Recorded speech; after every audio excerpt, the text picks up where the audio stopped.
Ungwame bundu ya Kongo. Ungwame bundu ya Kongo. Ungwame bundu ya Kongo. Ungwame bundu ya Kongo.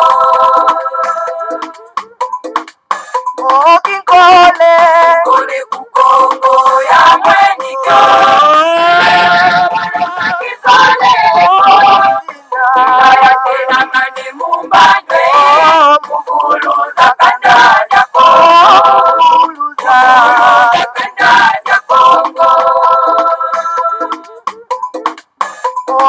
Vita Kukongo ya mwenyika.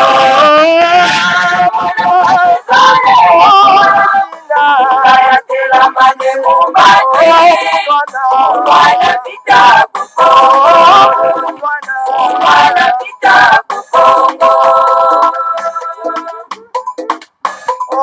kiaje ya mwenyika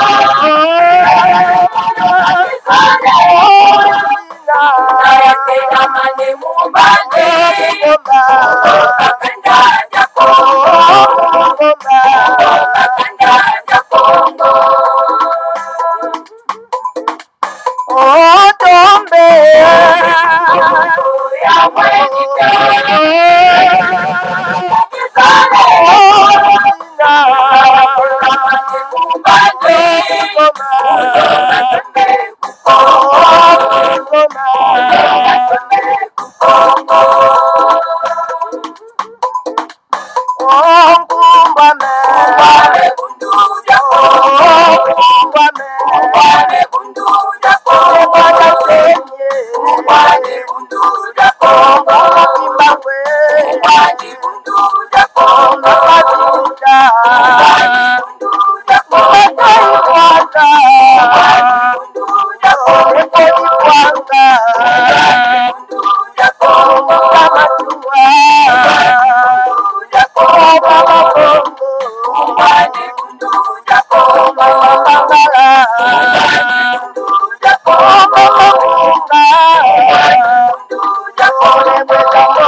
Matondo mingi bama batata bandeko balandi ya Congo Bololo. Balandi ya 3 fois www.radio-kacho.com. En tout cas, to tombeli bino solo pena en tout cas mokolo molamu. Matondo mingi na bino banso solo pena en tout cas bozwi litomba ya kofanda kolanda biso. En tout cas, bama batata bandeko parce que biso to ya kopesa bino solo pena en tout cas.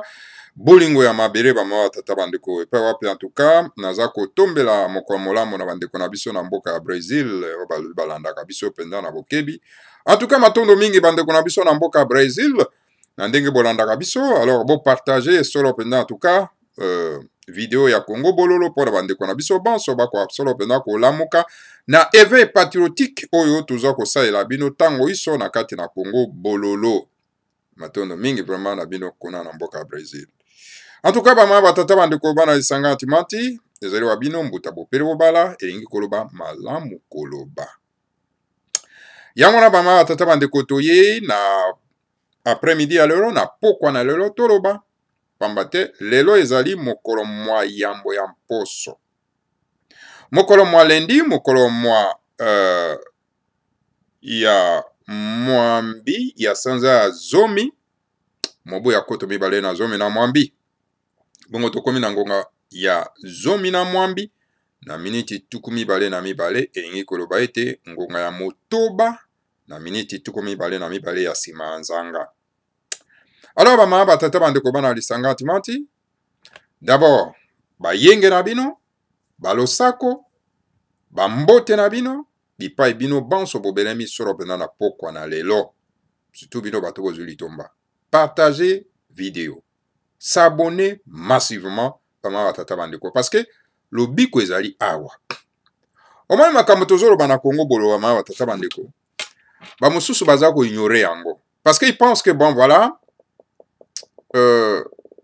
makamala mbaza koloba, et si ko distraction ezali. Boko se rendre compte qu'un jour, boko banda kolukaka numéro à Congo Bololo. Kolukaka esika numéro à Congo Bololo ezali, numéro songolo pakala, poko akolanda lisusu. Et koza musala pona yo mingi. C'est le moment que jamais, Olanda Congo Bololo, pour comprendre mayo toza koloba, pour koma soro pena na esprit patriotique. Comment ni?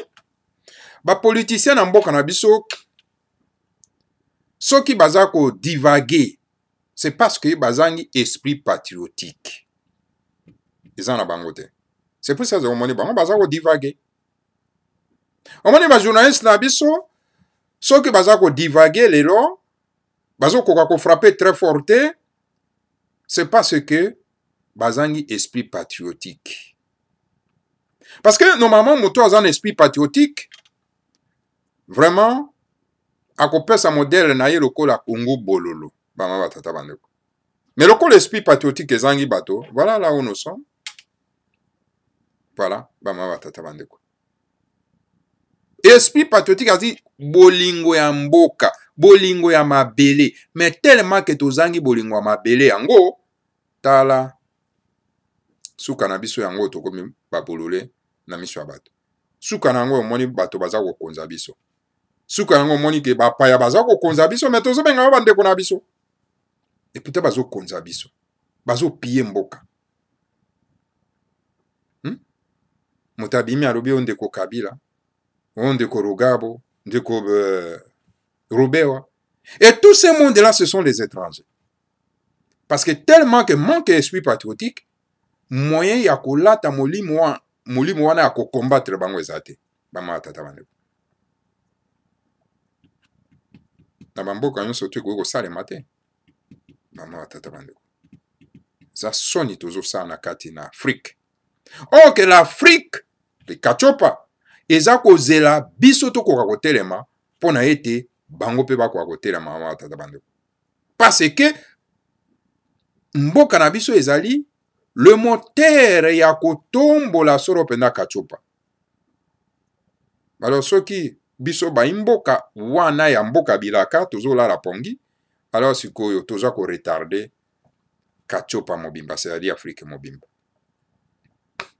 Bama watata bandeko bana lisanga atimati, lelo tokosola, moi, biteni mibale misato, bomo mesano bama watata bandeko, bongo tokoka solo pena ko analyser ensemble. Mais avant que tokoka solo pena ko banda kuna, tokendaki na bashiva les grands maîtres Fumanda Nsemi. Pour les grands maîtres Fumanda Nsemi, asa koma komaka makambo mazako ya sa koma. Mais ba bazaka na connaissance na yango batangaka pe bazwaka ba précaution. Les grands maîtres Fumanda Nsemi appellent ça déjà avertissement na Hippolyte Kanambe. Donc avertissement divin. L'avertissement divin. Il y a le grand maître Fumanda Nsemi appelle ça qui sera en tout cas na Hippolyte Kanambe avant l'arrivée ya Kwatulendo. Le grand maître Fumanda Nsemi appelle ça qui avertissement. Alors na yango bama batata bandeko na avertissement wana a détaillé ndenge nini Hippolyte Kanambe azosala na kati ya mboka, suite na makambo wana ya mabe azosala na kati ya mboka, et voilà sort na ndenge kozala. Est-ce que bino boyebi sort Hippolyte Kanambe? Vous pensez que Hippolyte Kanambe a organisé bino mapona mi pa wapi ye a se retirer na pouvoir? Vous êtes en train de vous tromper. Vous avez bainga. Vous avez vraiment bainga. Hippolyte Kanambe a kokenda na nzela wana te. Tokotangela bino solo pena tuka maloba ya le grand maître Fumanda Nsemi po boyeba ndenge nini Hippolyte Kanambe akotika mboka wana. Ndenge nini soro Hippolyte Kanambe kozala na kati ya mboka wana. Yango nde tokotangela bino na suka. Bo se ressentir bolanda biso na bokebi.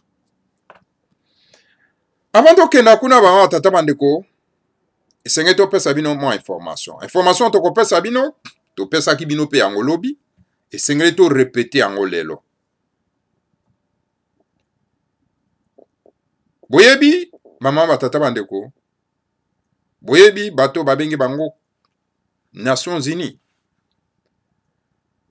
Lingomba ya Nations Unies ekendaki na mboka na biso na délégation moko monene boyebi. Pona nini ekendaki kuna mama batata bandeko? Ekei kuna po ete basolola na pouvoir d'occupation na bapolitikaye. Wana ezali distraction. Parce que toyebi très bien mama batata bandeko, basololaki tango bakendaki na Nations Unies. Basololi. Bazui compromis. Balui bakopesa politika nambe 2 ans ya transition. Ndeko na biso mobenga uti koloba yango awa, tolandi yango. Nga na tangelaki bino message oyo, bandeko na biso bakomelaki Monseigneur Mosengo.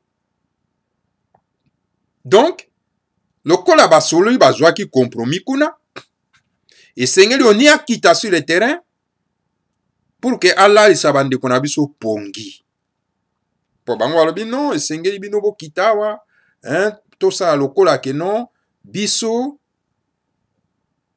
toza ko interpréter bino ndenge nini situation en mboka, de façon que bino bo se prononcer pour la transition en 2 ans en tête Hippolyte Kanambe. Et voilà, bama batata bandeko, ou ezali en coulisses ndenge ezali ko salema. Hippolyte Kanambe atikala isusu na mboka wana mbula mibale. C'est-à-dire mbula mibale ya bana ya Congo ya souffrance. Et l'opposition sans esprit patriotique accepte ça. Et les journalistes sans esprit patriotique ne dénoncent pas, acceptent. Bama tata toko suka wapi na bato yo bazangi mbwanya pe mayele. Voilà mama batata bandeko. Boye ya Nations Unies kuna na kati ya Congo. Ezali tout simplement pour na ko finaliser. Donc ebonga ya Hippolyte Kanambe na ba politikayero oyo ba matata bana. Boyokaki déclaration ya bato ango ndenge balobaki kuna. OK non, les progrès ont été réalisés. Mais quel progrès na kati ya mboka wana ou ezali réalisé?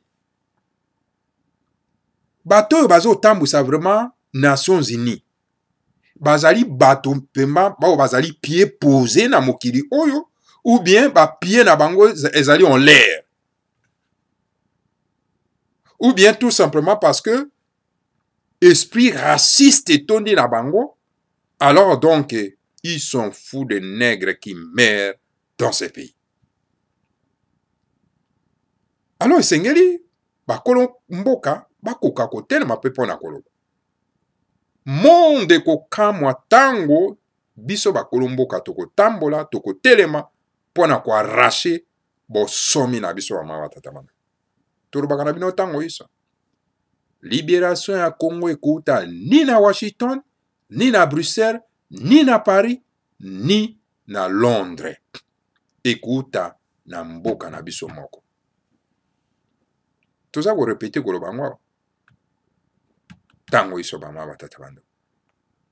Voilà situation o toza nango ya mwana mama tata bana ko kokenda ya Nations Unies bakenda kikuna ezali pona ete ba confirmer transition wana ya mbula mibale na Hippolyte Kanambe. Alors, pas le tika na ka ya bana somi ya mboka Congo. Et c'est pour cette raison ba mama tata bandeko et sengeli biso bana somi ya mboka ya Congo tokenda koluka le grand maître Fumanda Nsemi pour to mettre fin na makambo yo. Parce que c'est lui le seul qui mettra fin na ba venture oyo mokili mobimba eko sa na kati na mboka na biso ma tata bandeko. C'est le seul. Et nous devons le chercher. Pour na été lisanga mokoto mettre fin. Pas si oyo eza na kati ya Congo bato bakomettre yango fin ezali bapolitikaire oyo te bazali complice. Ce sont des complices. Il faut qu'on se dise la vérité. Alors bandeko na biso, vous comptez sur bango te. Vous devez compter que sur une seule personne, c'est Fuma Mwanda Nsemi. Il n'y a pas une autre personne qui va nous libérer. Na maboko ya batuti rwandais ou bazana bénédiction ya pays occidentaux te. Bama tata bandeko. Bo fungola cerveau na bino bo comprendre yango. Bo fungola miso na bino bo mona yango. Pamba te eko risque ezala trop tard répondre na biso na tango wana. Toko sila malamu. Fala bama tata bandeko bana lisanga atimati. L'air est grave. Il est temps. Option moko etikali kaka. Soulèvement populaire. Option unique option. Soulèvement populaire. Et là, comme ça, c'est zate. Ce qui soulèvement populaire zate, alors donc, mboka ezokena na hécatombe. Mboka ezakokena na hécatombe. Bama batata bandeko bana lisanga atimati. Tola isa bandeko na biso pongi te. Alors esengeli ba oyo balobi ke bazali ba panzi sango, o bazan esprit patriotique, ba banda siko ko galvaniser la foule pour la libération ya mboka. Il est temps que jamais. Bon moni bino moko ba politika ba laksi bino vraiment que non. Ba keiti ba komi na suka. Alors donc bazongi kaka epai ya bato oyo baza ko détruire mboka ya mawa tata bandeko. Pourquoi? Parce que ils n'ont pas l'esprit patriotique. Eza grave. Ezali grave ba mawa tata bandeko. Alors donc, pour que bato bafungola miso esengeli bapanzi sango. Biso toza na biso bapanzi sango te. Biso toza na biso tout simplement que les combattants, hein? Biso toza na biso tout simplement que bato bazali révolté na situation eza koleka na kati ya mboka. Alors, tozali tout simplement que bato bazali ko relier les messages. Il y a les grands maîtres, ezali message à libération. Les messages à les grands maîtres Fuma Mwanda Nsemi, ezali message à libération. Biso mosala tozo sala yango.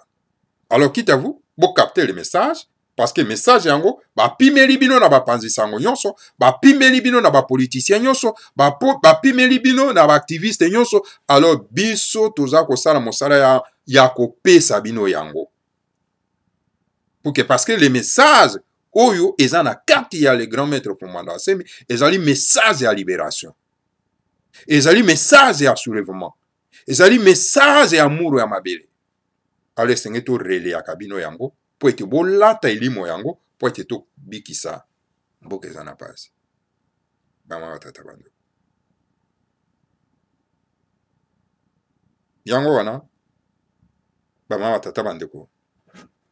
Na kotangela bino message muke ya le grand maître Fuma Mwanda Nsemi, ntela soyi na zuko yango na kati ya telefone, na mekaki ko oreli yango na kati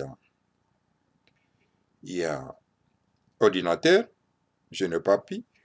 Tikato meka ko sale fort, bien que écriture eza mike, ko sale fort ya ko fungula miso makasi, de façon que bokoka ko yoka yango pona tindelaki bandeko pe na nzela ya messenger, yango naza kopesa merci mingi matondo mingi plutôt na ya elonga wa tindeli biso solo pena tuka message wana et permettre ngai pona kwa kotindela na bandeko mosusu.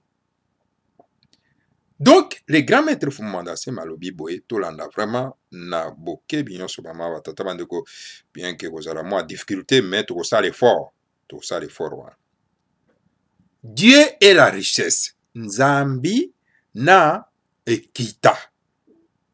Si les Africains ont les yeux fixés sur les richesses de leur pays, ils deviendront très jaloux de ces richesses et seront prêts à prendre les armes pour empêcher les voleurs de venir les prendre.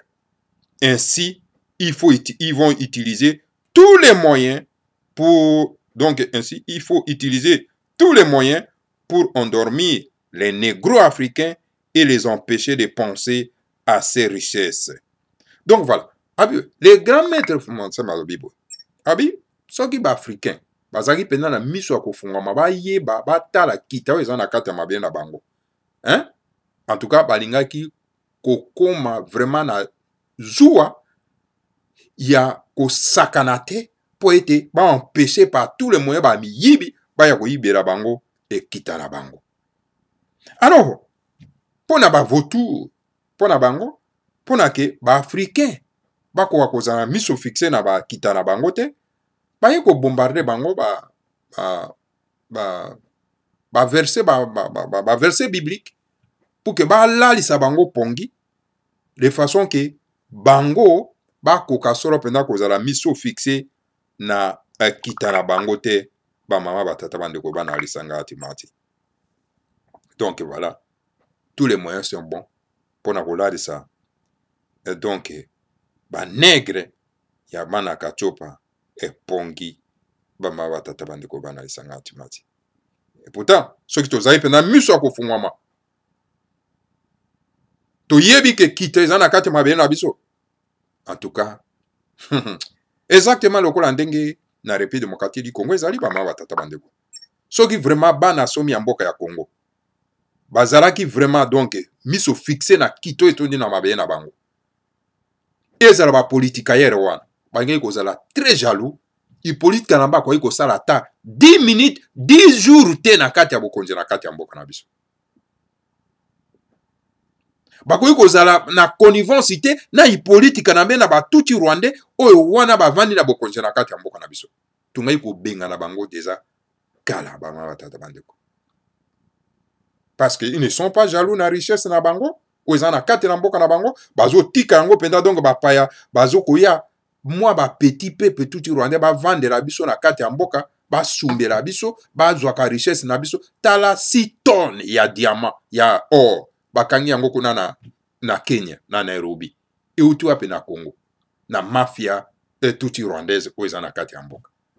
Mais soki ba politikaire na biso, bazalaki vraiment très jaloux, baeza na connaissance ya kito eza na kati ya mboka wana. Bayebi valeur ya mboka wana.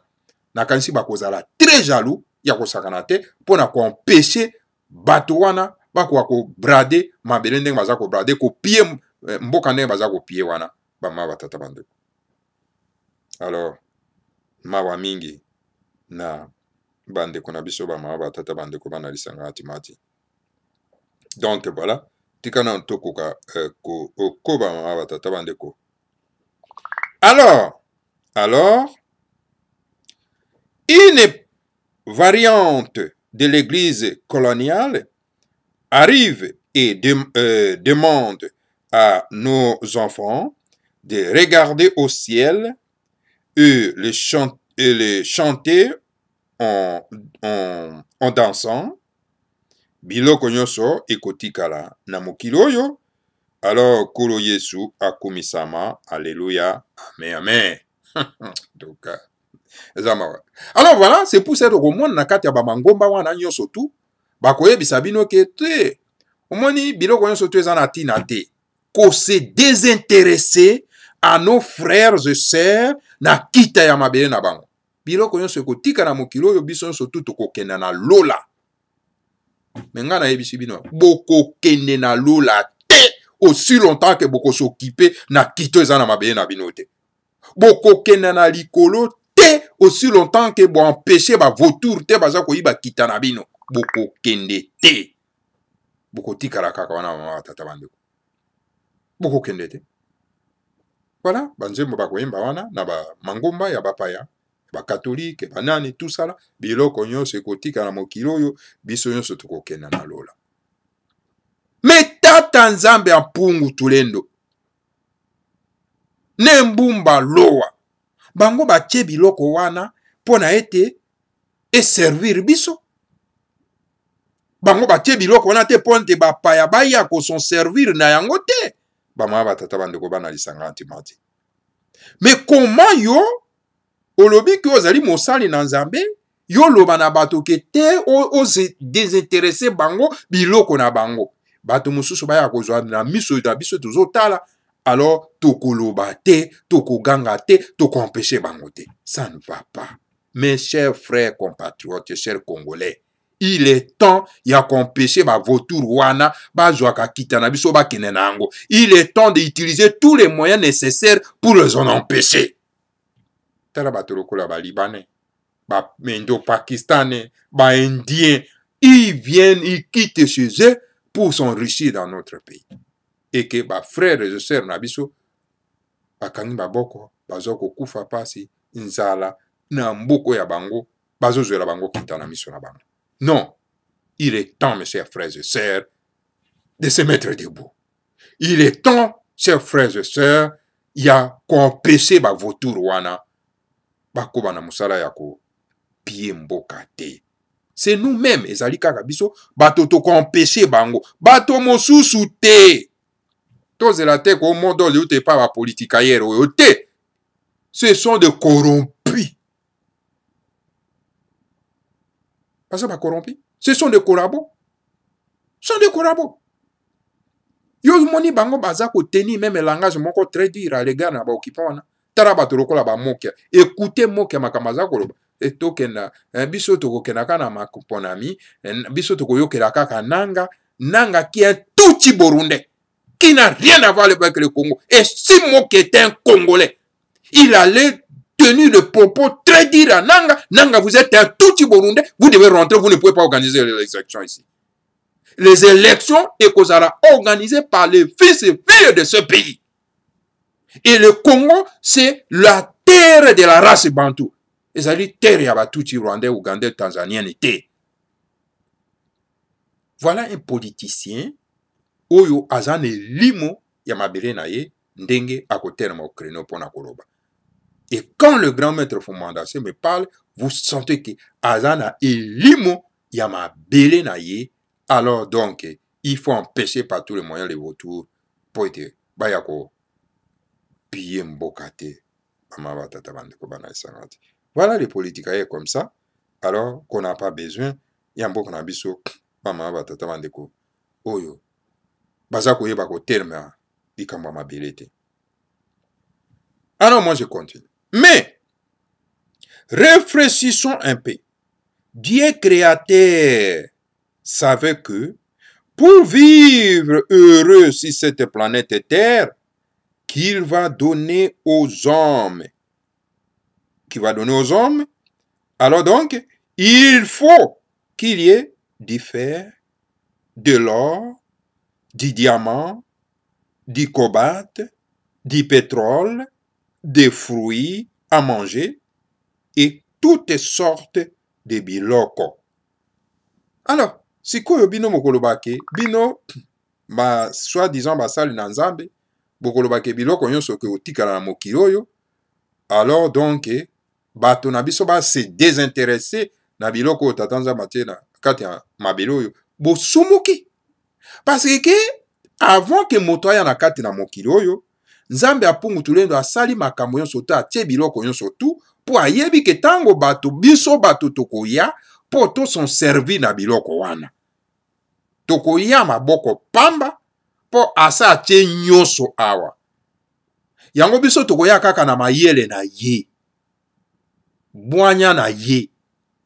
Yango nde tokoya ko utiliser yango na kati ya mokili oyo po to son servi na biloko nyonso to ya tie na kati ya mokili oyo.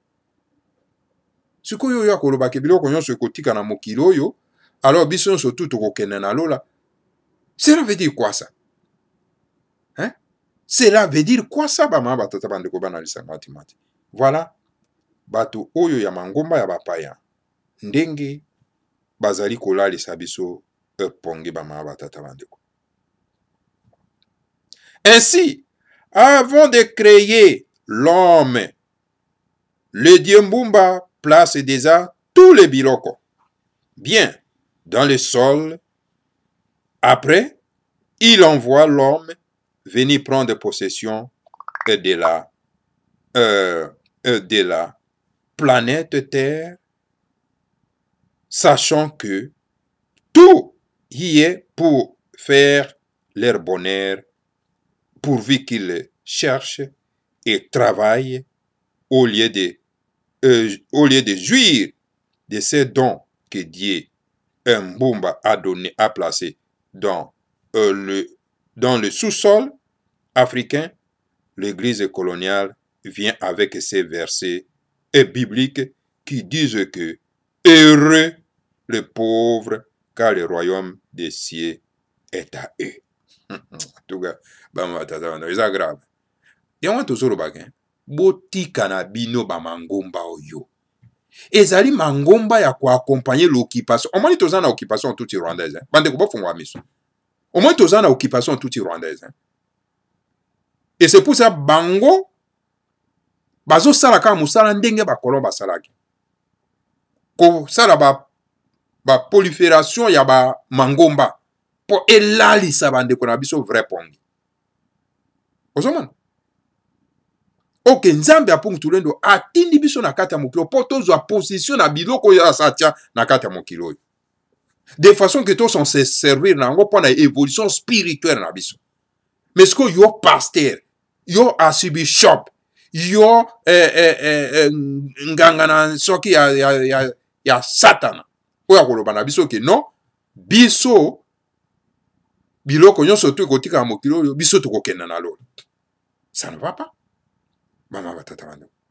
Bo fungola pe miso. Bino bana ba negro bazana kati yako.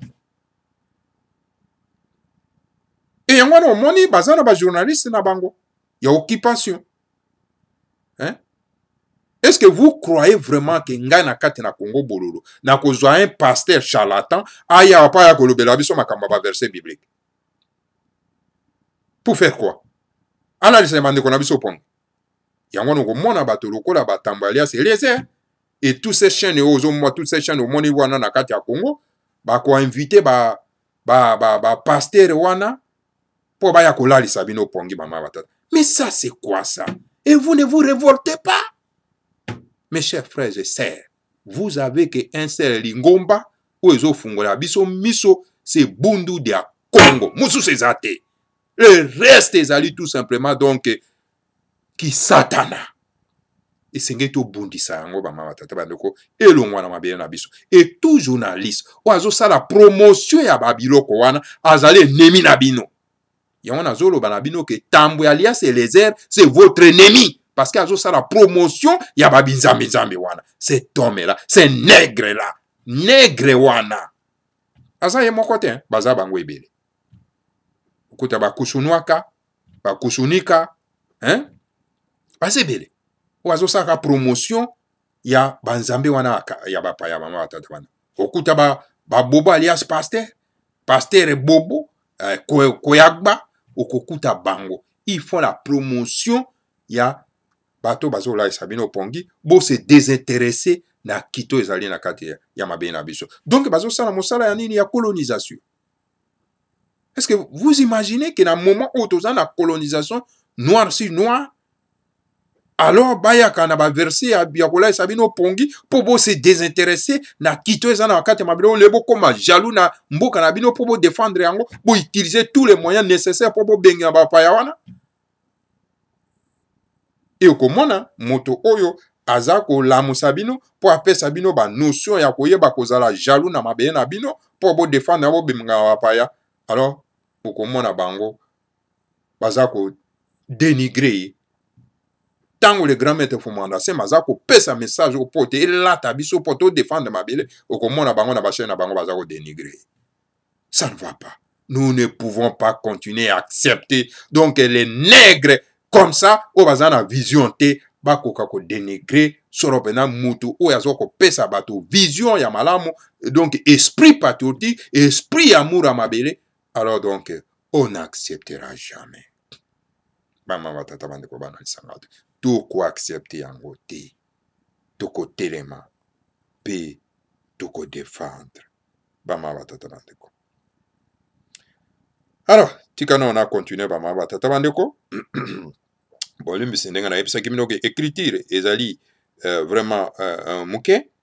Alors, beaucoup limbisa pona ngai po soki naza kozwa vraiment le temps pona ko tanga yango bama batata bandeko bana lisanga atimati. Donc voilà. Donc nalobi ainsi l'église coloniale vient introduire dans la conscience des négro-africains l'idée de se désintéresser de ces biens entretenant polimbisi bama batata bandeko bana lisanga atimati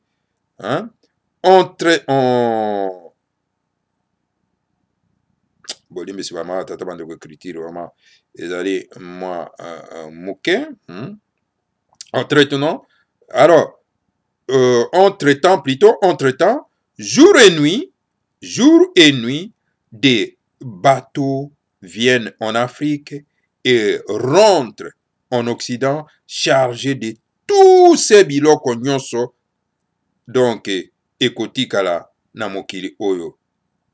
Alors donc tous ces biens qui resteront sur cette terre bama batata bandeko. Donc voilà, tango bango bazoko yebisa na ba nègre ke biloko nyonso église coloniale, église catholique, protestant, tous ces églises là. Ngana ebite pona nini? Sentiment nini bino oyoka pena bofanda kana ba mangomba ndengo wana. Sentiment nini? Boko iko se révolter te na ba mangomba ndengo wana. Bobima. Mandeko, bobima. Eza bisika mabe. Bisika eko comme ça bino bololé. Beko comme ça bino bazoba. Bokima moto surtout akolo bakaza pasteur bokima ye baza baloki. Ah là là. Alors et pourtant bazolo babongo okomona ba bato eza koya kozwa biloko nyonso te kotika na mokili oyo bango baza komema ngo epa na bango pona kotonga bamboka na bango bamabele na bango bama batata bandeko bana lisanga atimati ezali mawa miki. Et après après, on dit que l'Afrique est un pays pauvre, tandis que l'Occident est riche. Alors que tous ces milliards qui sont dans des banques occidentales viennent de l'Afrique. Voilà. Nasima bakoya koyebisa bino ke non bino bozaka na bino ba pauvre boza ba tiers monde boza ne lokote tchetera patati patata bino pe bondimi toza ba pauvre toza ne lokote. Et c'est comme ça ba tona mokili ba mona biso a bolole. Ok, nous sommes un continent le plus riche du monde. Voilà mama tata bandeko le grand maître Fumanda Nsemi azo fungula biso kaka miso kasi tozola ba pongi ba mama tata bandeko tokola muka mokolo nini po ete tosuki sa pasi oyo mama batata bandeko matondo mingi na bino banso. Alors toleka na message mosusu ba mama batata bandeko bana lisanga atimati likambo etali Tshibala wazali moluba Kasayen ya Sud Kasai Ouazali premier ministre, il y a Hippolyte Kanambe. Voilà, un moluba Kasayen.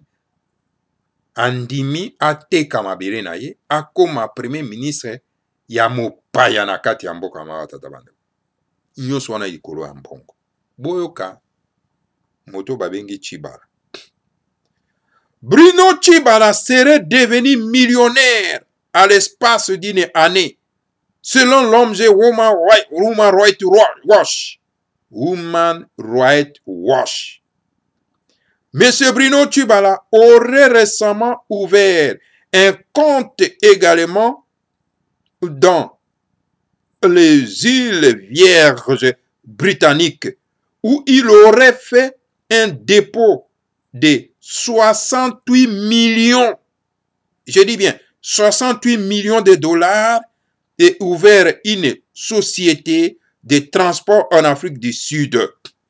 Tshibala. Boyoka, mbongo oyo, ya yibi na espace seulement ya une année. Oya sali. Comme premier ministre. 68 millions de dollars. Afungoli na compte. Wana woman right watch motazo pesa information wana. Chibala. Talandinga za motaza ko yibabo. Ya ko dénoncer vraiment que non, Hippolyte Karambé c'était un étranger, c'est un to bengana. Ya ko linga fanda wana pour continuer ko yiba. Voilà ba mama tata bande. Où ezali pasi. Tala bande ko na biso baluba. Ya Sud Kasai ndenge bazo tekela biso mboka. Hein? Tala mboka ne bazo teka. Mama tata bande. Et voilà. En quelle Afrique du Sud a fungoli société à transport. Mais na mboka na ye na Kasai eloko te. Ah, bande ko eza patient. Bruno Tshibala serait également détenteur d'un compte bancaire. Bolimbisi, d'un compte bancaire à BNP Paris Bas, où sa femme ferait également, où sa femme ferait également chaque mois des dépôts et aurait également acheté un appartement dans le 3e arrondissement à Paris. Tala bama watata bandeko. Tala atie bambongo ebele isusu na banque ya BNP Paris. Asombi appartement ya monene na Paris. Et yango no bumu na kasala kava il vient na kati ya Paris. Et mais la France, où est l'obi que ezali pays des droits de l'homme. La France, où est l'obi que ezali droit ya pays ya justice. Mais ça quoi accepter un allié d'Akaï d'un terroriste le col Tshibala a ko déposer mbongo na kati ya mboka de l'argent sale mbongo ya makila a ko déposer ngo na banque na bango ba ma tata bango. Posez-vous la question. Et c'est grave. ONG Watch moto Human Rights Watch moteza ko loba makambo. L'ONG s'interroge si le silence radio du gouvernement congolais sur cette fortune soudaine de 7 hommes discrets pour qui chaque déplacement n'est plus signalé par les autorités congolaises.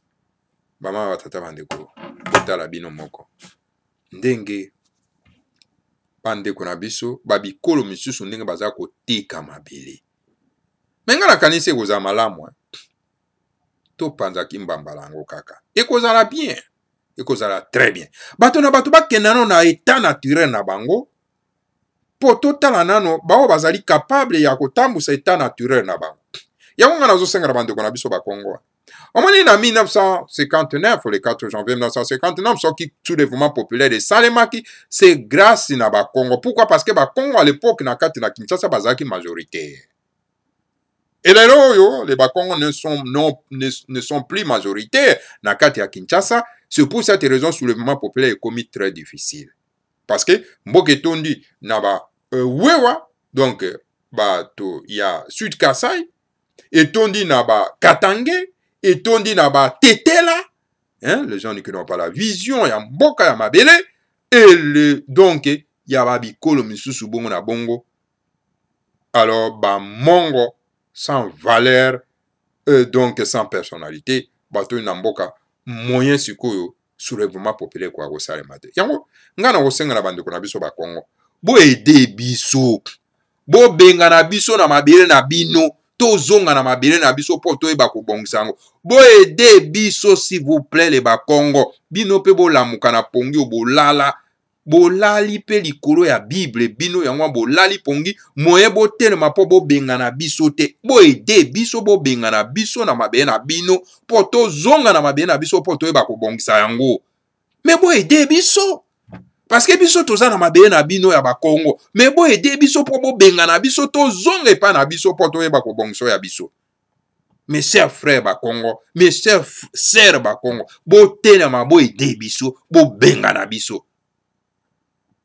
Et le moment est venu ya ko ede biso po na ko benga na biso tozonga et pa na biso po toyeba ko salela mabele na biso, toyeba ko protéger yango, toyeba ndenge ni tokoki ko sala yango. Omoni lelo oyo soulèvement populaire zo ko sala matin parce que les Bakongo ne sont plus majoritaires na kati ya Kinshasa. na tango wana penda tango bakongo bazalaki majoritaire na kati ya Kinshasa tango le grand maître Fumana se mapesaki solo pena mot d'ordre ya le 7 août pona kobenga na Hippolyte Kanambe soki bakongo bazalaki toujours majoritaire na kati ya Kinshasa nde Hippolyte Kanambe asakende et salema ezalaki réussite parce que bakongo sont devenus minoritaires na kati ya mabele na bango alors bauta boza bauta boye kotonda mabele ya baninga yango na empêcher soulèvement botiki Hippolyte Kanambe réunion maître na kati ya mboko ezali te alors yango na tozosenga na ba Congo bouta bisika nyonso na Angola na Congo dia fois na Gabon na Sud ya Cameroun botonda na Kinshasa po bobenga na biso tozonga na mabele na biso ba batata bandu et le Bangala doit se préparer bo se préparer pour tozonga na mabele na biso tokena obongisa po bakoko na biso basi bapesi déjà mot d'ordre par le grand maître Fumana Semi ayebisa bakongo babenga na biso tozonga epa na biso po tokena obongisa mabele na biso po boye kobebisa mabele ya bato boye ko maintenir bapaya na kati na mabele ya bato yango wana soulèvement populaire ezokoka kosimba te likolo na bino bauta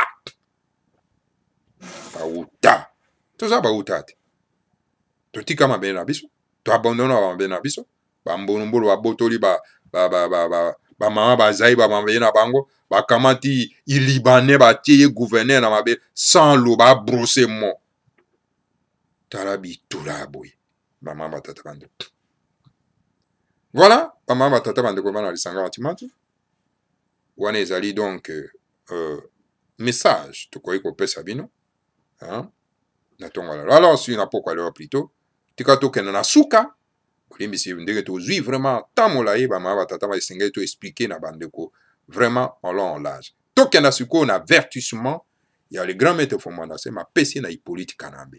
Le grand maître Fumana Semi donne un avertissement divin à Hippolyte Kanambe, le faussaire tout rwandais, on répète démocratie du Congo. Hippolyte Kanambe a fait tuer Laurent Kabila.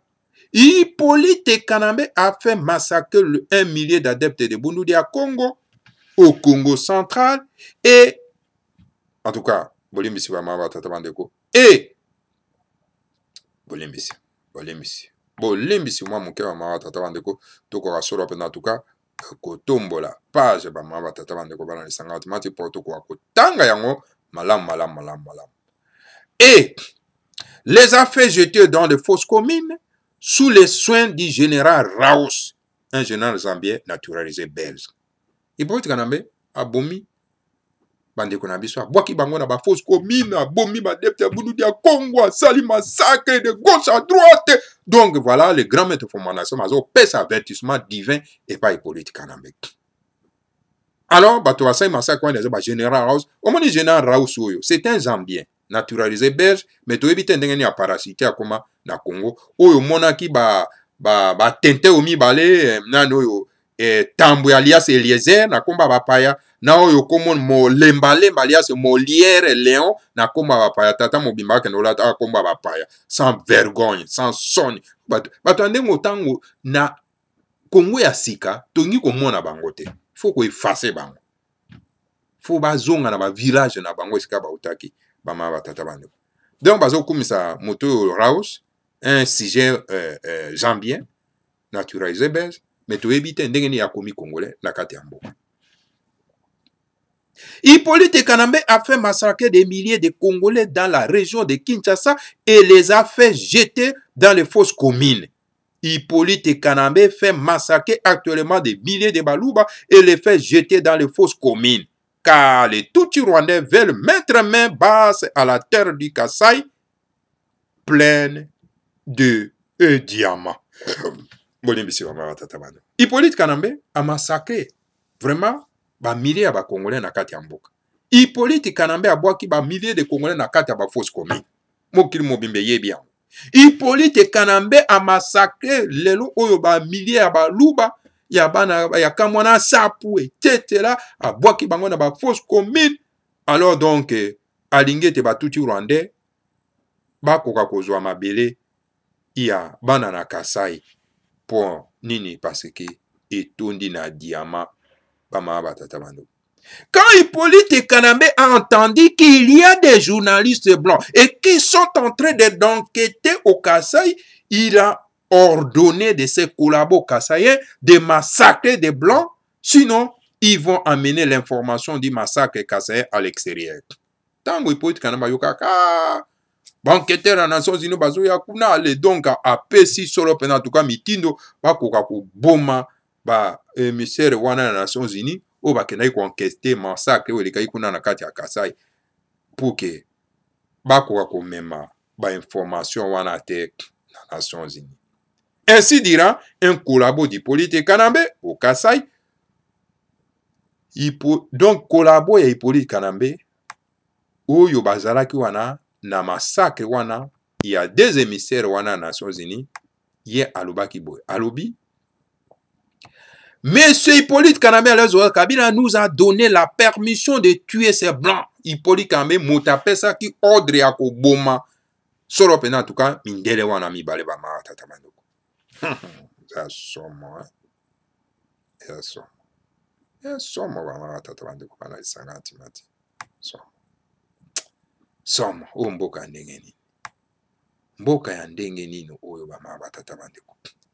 Ainsi, le collabo kassaïen d'Hippolyte Kanambe a tué cette femme blanche et lui a coupé la tête et s'est mis à se promener avec cette tête en disant « Je le tué car le président Hippolyte Kanambe Kabila nous a donné le feu vert de le tuer pour qu'il ne fasse pas sortir l'information sur le génocide kassaïen. » Albi donc, collabo ya Hippolyte Kanambe wana azu mutu ya mwasi wana akataki muta akomi ko se promener na ye alobi que non Hippolyte Kanambe pesa biso ndingisa ko boma ye hein alors yango wana to bomi ye ba mama batata bandeko alors apesa biso fait vert ya ko boma ye pour noki abimisa ba information yon surtout oyo ndenge to saki massacre ya kamwana sap.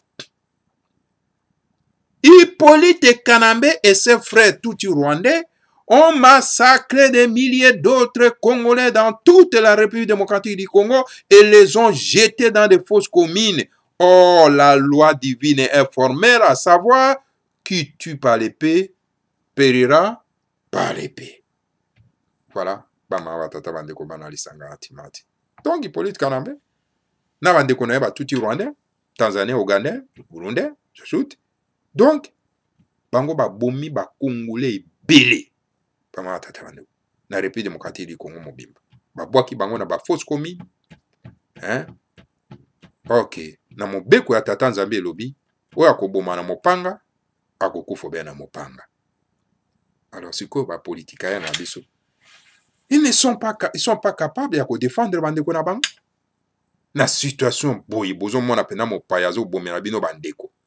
Hein? Mais bolai na bino pom. Bozo dénoncer te. Bozo marteler te. Conformément à cette loi divine, à moins que Hippolyte Kanambe puisse s'enfuir et aller au Rwanda, à Dar es Salaam, en Tanzanie, ou aux îles de Seychelles, sinon, s'il reste en République démocratique du Congo, il subira donc la même loi, la même rigueur de la loi divine qui dit que qui tue par l'épée périra par l'épée. Et pour œil, dent pour dent. Car chacun doit récolter ce qu'il a sémé. Woso wuna diam filu iyandi wuna lomba meno ingeta ibobo. Alors, Soki, avertissement dans le grand maître Foumandassé m'a payé na Hippolyte Kanambe. À moins que peut-être le quoi y a bomi ba Congolais belé. À moins qu'à Kima, na Rwanda, na Dar es Salaam ou bien na île à Seychelles. Soka kotika la kaka wana. Alors mobeko atata Nzambe lobika ake. Owa koboma na mopanga kokufa na mopanga. Alors donc esengeli rigueur ya mobeko atata Nzambe koka soro penda en tout cas ko poursuivre ye ba ma batata bande ko bana lisanga atimati o ezali koloba te owa koboma na mopanga akokufa kana mopanga. Dino na dino, diso na diso. Voilà la loi sacrée. Ezali teke ba bato akota na bonzambe ya bapaya ba koyebisa biso ke sambela pona ba ennemi na yo. Po pesa bango nguya, bango baya koboma yo malamu malamu. Sambela pona ba ini na yo, po pesa bango nguya, baya ko ina yo bien bien. Uyo balo sambo ya ndenge ni ba mama batata bandeko. Bandeko na biso. Bouf, ba negro bazana kati ya République démocratique du Congo, bo telema bo fungola nano miso. Ah, mawa. Voilà. Bama batata bandeko bana lisanga mati tokomi na suka ya manaka na biso. Tokomi na suka ya ma information to memela gibina. Voilà, on est aquí message à le grand maître Fomana Semi. Oya sa pesa ki avertissement na Hippolyte Kanambe. Donc à moins qu'ami Kimela avant. Maye alobaga. Etika woko kisama kaka bama batata bandeko. Voilà.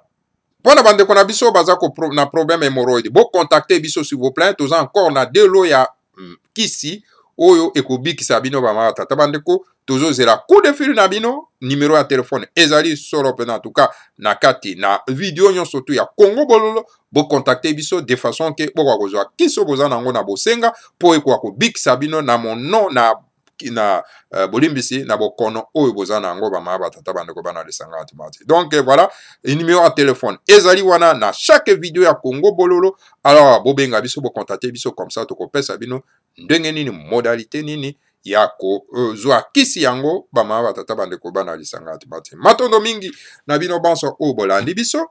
Alors tukute na bino mbala ya sima bama batata bandeko toko senga na bino kaka eloko moko. Bo partager solo penda vidéo ya Congo bololo, bo s'abonner massivement bama batata bandeko pona ete boko kozwa ka vidéo na biso solo penda d'une manière automatique na bandako na bino bama batata bandeko bana lisanga atimati. Que le Seigneur à Congo vous bénisse tous, bénisse Fumu Manda Semi et bénisse la République fédérale du Congo. Ingeta,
Ibebo,